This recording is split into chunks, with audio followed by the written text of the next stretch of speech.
Hey everybody, welcome to Black Friday edition of the BetterWealth podcast. How are you doing, Mariah? I'm doing fantastic. How have you been? I know that there's been a lot of people that have been reaching out, and are you guys holding in there? We're doing good. We're doing good. You could tell my face. I told Caleb not to get too close because my family and I actually did a once in a lifetime trip with some family to Hawaii, and so I am fried and peeling. Yes, I lied to you. I said early on I was like I can't even see. It's like tan, but up close it's peeling for sure. It's totally lobster is well done. So we are actually recording this pre Black Friday, but the week of Thanksgiving. So I hope you had an amazing Thanksgiving with your family. If you didn't spend time with your family, I hope it was just a great time. I hope my other episode of being grateful for the people in your life really touched you, and that's really what's most important.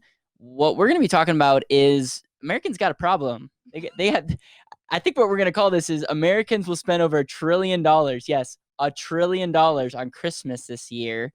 And we just have a lot of stats that you found, Mariah, and we're gonna post all of these to YouTube and podcast. So if you're listening to this or watching this, you can go check out the links below. It's fascinating.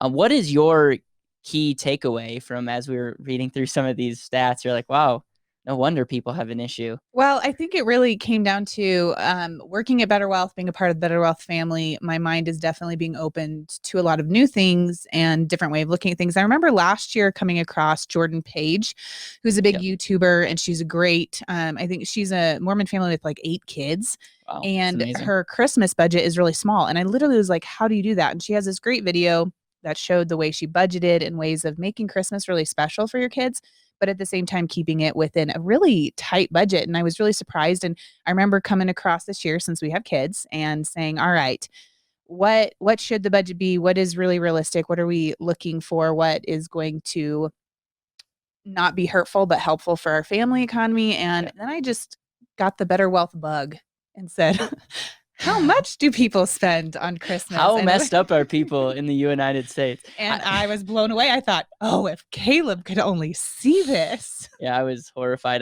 I saw this. This is we're gonna be quoting all around. I'll do my best, but again, you can check out the links below. So this is from Fool.com, and so the summary of the key findings: 93.4% of American consumers bought Christmas gifts this last year.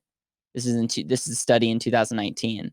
Um, that's higher than the people that vote.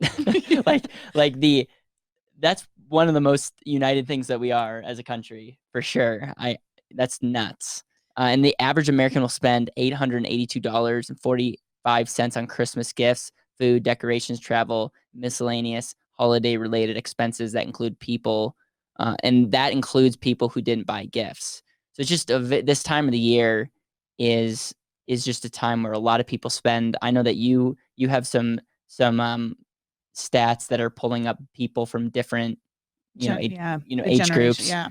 What's interesting is pulling all this up is you're going to get different polls. And with COVID coming in, Yeah. obviously the travel expenses aren't there, but with different podcasts that you and Dan have talked about too, people are seeing all this money that they have, Yeah. and Black Friday is coming up. And while with COVID, Black Friday, obviously the stores are probably not going to be open. And I don't know how many people brave Black Friday, but I do know and have spoken with many people who say you will get a killer deal. You will be able to buy more because you save more. And yet, if you go back to Dan's, I know Don't believe it. I love your look. If you go back to, and I don't remember what episode it was, but you guys just said if you didn't plan on spending it and you spend it, you're not saving money. And my mom used to tell me you can go broke saving all that money. Yeah. And Black Friday is coming up, which means people are going to want to spend money. But with COVID, they probably won't go out and travel. So Cyber Monday is going to be huge. Yeah. And I think that there's a Totally. little bit of I think there's something different when you pile in a basket full of things and see how much you have versus when Totally. you're just Swiping clicking. those cards. Yeah. I also will say this. I think a lot of times people could say, listen, I deserve this. 2020 has been the worst year of my life. I'm not saying it's been my worst year. It's actually been a pretty good year for me. But for a lot of people, you could be like, this has been the worst year of my life. The kids didn't get to do X, Y, or Z with school, all the stuff. So it's like, oh, like let's treat Johnny to a special toy.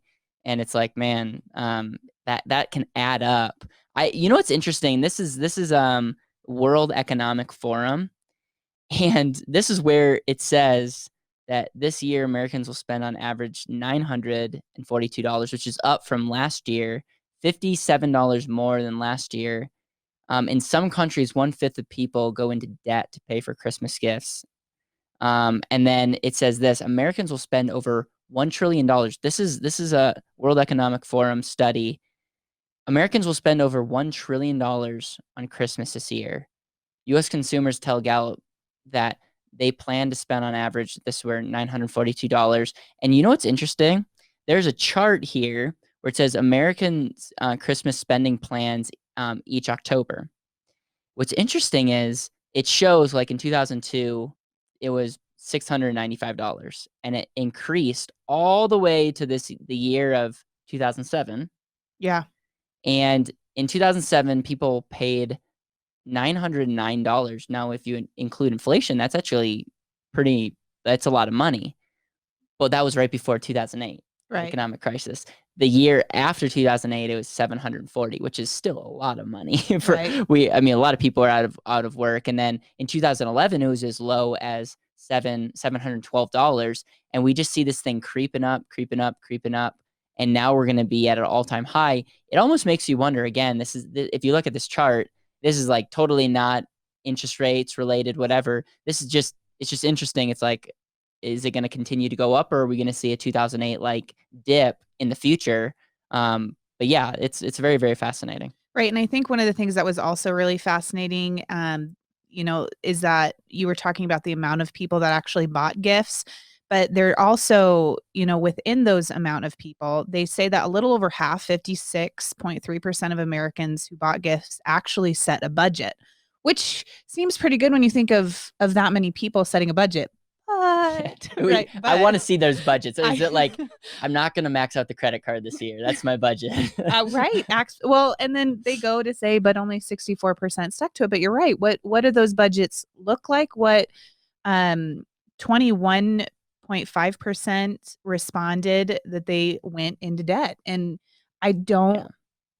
the other stuff that we're coming up to is also phenomenal because so people are going into debt over Christmas. Lots of people are, and there was a study too on the difference, and I'm trying to find it again, of like millennials, and just the different age groups. You will have the Gen Xers that'll spend almost $2,000 for Christmas, is what budgeted or what's been pulled.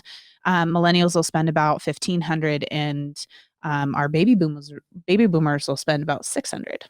And I think, yeah, I mean, I think there's something to that. Is like, why is each generation spending a little bit different money? I want to go here. This goes back to the World Economic Forum study, and it shows that the average American spends 15 hours shopping for Christmas. 15 hours. So if you're like me and also add up opportunity cost of time, that's a lot of time and energy that could be spent somewhere else. And it's just again very interesting when you think of like the amount of time, the amount of energy, the like Christmas. And again, it's very sad because Christmas has been this beautiful, beautiful holiday where we remember some amazing things, and yet it's been where a lot of people just use to make money. It's very interesting, the history of that. I would love to see the history of like when it turned to be such a commercialized Right. holiday. And a lot of the studies say that Christmas is the most stressful Yeah, time of the year, and I it's believe it. primarily because of money. And they do say that 78% of those holiday debts, people know they can't pay it off. Yep. Every study had some different numbers, but the interesting thing was that each study definitely highlighted the fact that these people we can't pay it off. Yep. And you have here magnified money. Shoppers in the U.S. will rack up on average 1,000, so over $1,000 of debt this Christmas season, an increase of 5% over the last year, according. And so yeah, it's wow. And they even say that on how they feel like they're going to pay it off. Some of them have a Yeah. plan, Yeah. and that plan is to use Yeah. Where was that? their tax return. Yeah. I know, I saw that. I was like, okay, they have a plan. Awesome. And then it's like, oh, to use your tax return, which doesn't always seem the most best plan for that. Right. And then if it's on credit cards and their plan is just to pay the minimal, then they Hmm. will actually be paying, I There's mean, there's another one. There's another stat here that says 70% of those with holiday debt. So not everyone has holiday debt, but 70% of those with holiday debt owe money on their credit cards. 21, or that's yeah, obvious. 70% of those who have holiday debt owe money on their credit cards. 21% use a store branded card, and while 20% use personal loans and 12% borrow money from friends and family. That seems like a Christmas that could go wrong. right. And that's also magnifiedmoney.com. And yeah, it's just truly fascinating.